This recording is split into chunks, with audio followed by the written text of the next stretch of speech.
अप्रैल 2022 Indian government ने जैसे ही देश में क्रिप्टो और डिजिटल एसेट्स पर 30% हैवी टैक्स लगाने का ऐलान किया, उसके कुछ दिनों बाद ही देश के सबसे बड़े क्रिप्टो एक्सचेंज वजीरेक्स के फाउंडर्स निश्चल शेट्टी और सिद्धार्थ मेनन अपना पूरा बेस भारत से हमेशा के लिए दुबई शिफ्ट कर लेते हैं। और ये सिर्फ एक वजीरेक्स का केस नहीं, पिछले कुछ सालों में पॉलीगन के को फाउंडर संदीप नेलवाल से लेकर हजारों बड़े स्टार्टअप फाउंडर्स और बिजनेसमैन अपना बेस यूएई शिफ्ट कर चुके हैं। एक रिपोर्ट के मुताबिक अकेले 2025 में ही 3500 से ज्यादा मिलियनर्स ने भारत को छोड़ दिया है और इनमें से मेजॉरिटी लोगों की नई डेस्टिनेशन बना है यूएई। इन अल्ट्रा रिच लोगों के साथ साथ देश के टॉप डॉक्टर्स, एक्सपीरियंस इंजीनियर्स और बैंकर्स सब वहां जा रहे हैं। तब सडनली मेरे माइंड में एक सवाल आया, आखिर यूएई में ऐसा है क्या जो भारत में नहीं? क्या वहां के स्काई स्क्रैपर्स या फिर अल्ट्रा लग्जरी लाइफस्टाइल? नहीं, असली मैग्नेट है यूएई का 0% पर्सनल इनकम टैक्स। और इसी एक जीरो की वजह से आज हर साल हजारों इंडियंस अपना देश छोड़कर वहां शिफ्ट हो रहे हैं। और टैक्स के इस खेल को अगर नंबर्स में समझोगे तो आपका दिमाग हिल जाएगा। देखो, भारत में अगर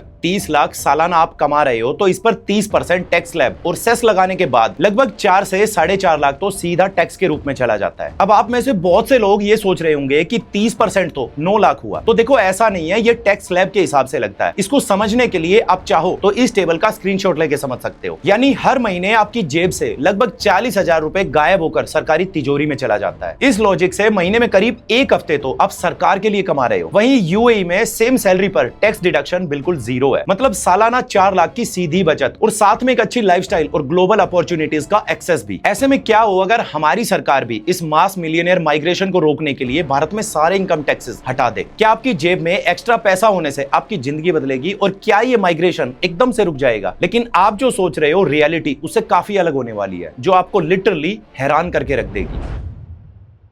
साल 2024-25 में हमारे देश में 9 करोड़ से ज्यादा लोगों ने पर्सनल इनकम टैक्स भरा था, लेकिन इनमें से मेजॉरिटी वो लोग थे जो नील रिटर्न फाइल करते हैं या जिनकी टैक्स लायबिलिटी जीरो होती है। यानी रियलिटी में सिर्फ 2 से 3 करोड़ लोग ही ऐसे हैं जो एक्चुअल में अपनी जेब से पर्सनल इनकम टैक्स पे करते हैं। और अक्सर इनकम टैक्स जीरो करने की मांग ज्यादातर समाज के मिडिल क्लास सेक्शन से आती है, खासकर वो लोग जो सैलरीड एम्प्लॉइज होते हैं, जो गलत भी नहीं है। इंडिया में इनकम टैक्स का बर्डन एक्चुअली बहुत अनफेयर है। फॉर्मल सेक्टर का सैलरीड एम्प्लॉय जिसका टीडीएस ऑटोमेटिकली कट जाता है, वो पूरा टैक्स देता है। और बहुत सारे प्रोफेशनल्स, बिजनेसमैन, ट्रेडर्स जो अनडिक्लेयर्ड इनकम करते हैं, वो सीए का सहारा लेकर अपने मन से टैक्स भरते हैं। जबकि इनकम टैक्स एक प्रोग्रेसिव टैक्स है, यानी जिसकी जितनी इनकम उस पर उतना ज्यादा टैक्स लगता है। कमेंट में बताना क्या वाकई ऐसा होता है। एक बात और, अगर मैं गलत नहीं हूं तो हमारे देश में लोग सीए केवल इसलिए बनते हैं कि बड़े बिजनेसेस और कॉर्पोरेट का टैक्स बचवा सके, जिसके बदले में उन्हें मोटा अमाउंट मिलेगा। एक स्कूल ऑफ थॉट कहता है टैक्स रेट्स कम करो, क्योंकि ज्यादा लोग कंप्लायंस में आएंगे तो रेवेन्यू मेंटेन रहेगा और दर्द केवल अकेले सैलरीड पर्सन को नहीं उठाना पड़ेगा। अब अगर कल सुबह भारत से इनकम टैक्स पूरी तरह हट जाए तो सबसे बड़ा इंपैक्ट सीधा इन्हीं लोगों के बैंक अकाउंट्स में दिखेगा, जो ज्यादातर मिडिल क्लास या अपर मिडिल क्लास से आते हैं। इन लोगों के अकाउंट्स में अब लाखों रुपीस एक्स्ट्रा होने की वजह से एक्स्ट्रा स्पेंडिंग पावर बढ़ेगी। देखो, भारत ऑलरेडी एक स्ट्रॉन्ग कंजप्शन ड्रिवन इकोनॉमी है, यानी कि जब लाखों टैक्स पेयर्स के हाथ में अचानक से एक्स्ट्रा कैश आएगा तो देश में एक स्पेंडिंग बूम देखने को मिलेगा। शॉर्ट टर्म में इकोनॉमी के अंदर डिमांड का एक एक्सप्लोजन होगा, जिससे लोग नए घर, नई गाड़ियां खरीदेंगे, यहां तक कि एक्सपेंसिव इलेक्ट्रॉनिक से लेकर टूरिज्म पर दबाकर खर्च करेंगे। इस एक्स्ट्रा लिक्विडिटी से रिटेल, रियल एस्टेट और हॉस्पिटैलिटी सेक्टर सबसे तेजी से ग्रो करेंगे। देश के बिजनेस को डायरेक्ट रेवेन्यू बूस्ट मिलेगा, जिससे जॉब क्रिएशन भी बूस्ट होगा। और इन सबका नतीजा ये होगा कि स्टॉक मार्केट का सेंटिमेंट बहुत ज्यादा पॉजिटिव हो जाएगा। और अगर आप वीडियो में अभी तक बने हुए हैं तो शायद आपको वो 15 लाख भी मिल जाए जो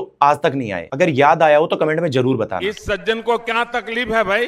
खैर, जोक्स अपार्ट, मैं कहना यह चाहता हूं कि जीरो इनकम टैक्स होने का सबसे बड़ा असर पड़ेगा ब्लैक मनी पर। आमतौर पर लोग विदेशों में ब्लैक मनी रखते ही इसीलिए ताकि वो हाई टैक्सेस से बच सकें, लेकिन जब वो टैक्स ही जीरो होगा तो इनकम को ऑफिशियली रिपोर्ट करना लोगों के लिए ज्यादा इजी ऑप्शन होगा। लोग व्हाइट में बिजनेस करेंगे, जिससे देश की कैशलेस इकोनॉमी ग्रो होगी और ब्लैक मनी को छुपाना मुश्किल होगा। यही नहीं, बिजनेस की लीगल कंप्लायंस कॉस्ट वो भी ना के बराबर हो जाएगी। हालांकि इसका मतलब ये नहीं कि करप्शन और इलीगल इनकम खत्म हो जाएगी, वो तो ऑलमोस्ट जैसा है वैसा ही चलता रहेगा, लेकिन फॉर्मल इकोनॉमी का साइज बहुत बड़ा हो जाएगा। अब ऐसे में सवाल उठता है कि जब जीरो पर्सनल इनकम टैक्स के इतने सारे बेनिफिट्स हैं तो फिर निर्मला जी को आपसे टैक्स क्यों चाहिए? क्योंकि इसी सवाल में वो डार्क रियलिटी छुपी है जो 0% इनकम टैक्स की बात करने वाले लोग अक्सर इग्नोर कर देते हैं। क्योंकि आपकी फ्री सैलरी का प्राइस किसी ना किसी को तो पे करना ही पड़ेगा। देखो, personal income tax Indian government के लिए एक मैसिव रेवेन्यू सोर्स है। साल 2024-25 के नंबर्स को अगर देखें तो 12,75,000 करोड़ रुपए का कलेक्शन हुआ था, जो हमारी जीडीपी का ऑलमोस्ट 3.7% है। अब अगर अचानक से इनकम टैक्स को जीरो कर दिया गया तो देश का पूरा बजट बजट हिल जाएगा और सरकार को जल्द से जल्द ये गैप भरने के लिए ऑल्टरनेटिव सोर्सेज चाहिए होंगे। अब आप बताओ कि सरकार के पास ऐसे में क्या ऑप्शन बचेंगे। जाहिर है जीएसटी को इंक्रीज कर दिया जाएगा, यहां तक कि पेट्रोल डीजल पर भी फ्यूल टैक्सेस और बढ़ जाएंगे। यही नहीं, विदेशों से भारी कर्ज उठाए जाएंगे जिससे गवर्नमेंट एसेट्स का मोनेटाइजेशन और तेज हो जाएगा। मतलब डायरेक्ट टैक्स अगर जीरो होगा तो इनडायरेक्ट टैक्स तेजी से बढ़ जाएंगे। और सिर्फ इतना ही नहीं, सेंट्रल गवर्नमेंट हर साल स्टेट गवर्नमेंट को टैक्स डेवल्यूशन देती है। जैसे साल 2024-25 में 12,87,000 करोड़ का ट्रांसफर हुआ था। पर्सनल इनकम टैक्स अगर बंद हुआ तो ये डेवल्यूशन भी कंप्रेस हो जाएगा। बिहार, यूपी, राजस्थान, ओडिशा, जो स्टेट्स ऑलरेडी रेवेन्यू के लिए सेंटर पे डिपेंडेंट है, उनका क्या होगा? तो ये सिर्फ नंबर्स का गेम नहीं, ये पॉलिटिकल सर्वाइवल का सवाल है। देखो, आपका देश दुबई नहीं है जिनके पास ऑयल रिजर्व की हैवी बैकिंग और महज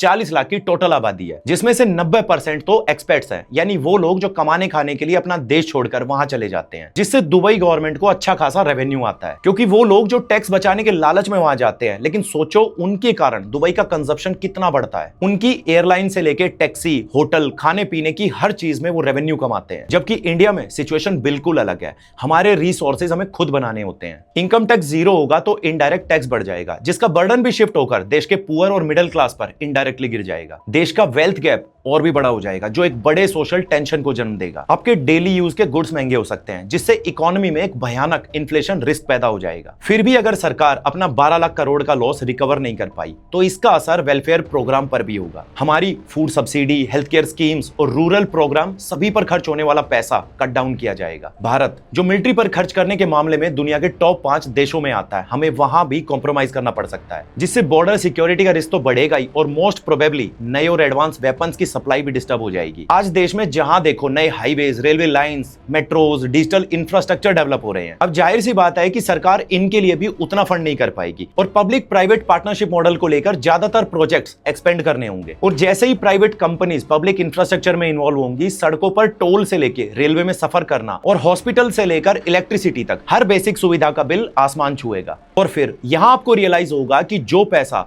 जीरो टैक्स के कारण आपके बैंक में एक्स्ट्रा नजर आ रहा है, वो आपकी जेब से धीरे धीरे निकल रहा है। लेकिन जैसा मैंने कहा, ये तो धीरे धीरे निकलेगा ना, जल्दी जल्दी तो आप प्रॉपर्टीज खरीदोगे, स्टॉक्स में इन्वेस्ट करोगे, राइट? अब ये एक और प्रॉब्लम को जन्म देगा, जो है एसेट इन्फ्लेशन। क्योंकि जब सबके पास खरीदने के लिए ज्यादा पैसा होगा तो प्रॉपर्टी की डिमांड स्पाइक करेगी। मुंबई, गुरुग्राम, बेंगलुरु, पुणे जैसे शहरों में अर्बन हाउसिंग प्राइसेस आसमान छूने लगेंगे। स्टॉक मार्केट में मैसिव इनफ्लोज आएंगे, जिससे मार्केट आर्टिफिशियली इन्फ्लेट हो सकती है। ये शॉर्ट टर्म में तो अच्छा लगेगा, पर किसी भी दिन एक बड़े इकोनॉमिक कोलैप्स को जन्म दे सकता है। यूएई जैसा देश, जिसकी पॉपुलेशन करीब 1 करोड़ की है, वो अपने सिटीजन को 0% इनकम टैक्स प्रोवाइड कर सकता है, क्योंकि उनके पास मैसिव ऑयल रेवेन्यूज हैं और $1 ट्रिलियन के सॉवरेन फंड्स। लेकिन 150 करोड़ की आबादी वाले भारत में ये एक अल्टीमेट केओस साबित होगा। अब यहाँ एक ऐसी बात जो बहुत लोग नहीं जानते, 2023 में यूएई ने खुद भी कॉर्पोरेट टैक्स इंट्रोड्यूस किया 9% का। मतलब दुबई भी अब धीरे धीरे टैक्स की तरफ शिफ्ट हो रहा है। असल में जीरो इनकम टैक्स का फायदा होगा रिच लोगों को, कॉर्पोरेट प्रोफेशनल्स को, बिजनेसेस को और उन सारे रिटर्निंग एनआरआईज को जो जीरो टैक्स की अनाउंसमेंट सुनते ही वापस अपने घर आ गए। लेकिन लूजर्स हमेशा की तरह पुअर और मिडिल क्लास ही होंगे, क्योंकि इनडायरेक्ट टैक्स का बर्डन उन्हें ही झेलना होगा। गवर्नमेंट की वेलफेयर स्कीम का फायदा तो हाथ से जाएगा ही, साथ में महंगी दाल और पेट्रोल लेने के लिए भी तैयार रहना होगा। लेकिन इसका मतलब ये नहीं कि अभी जो सिस्टम है वो परफेक्ट है। एक सैलरीड मिडिल क्लास एम्प्लॉय की जो कंप्लेंट है कि केवल वो ही टैक्स देता है, क्यों अंबानी, अडानी जैसे बड़े लोग अपनी इनकम के अकॉर्डिंग टैक्स पे नहीं करते? शायद असली सवाल जीरो इनकम टैक्स का कभी था ही नहीं। असली सवाल है, क्या जो टैक्स कलेक्ट होता है वो सही जगह पे जा रहा है? क्या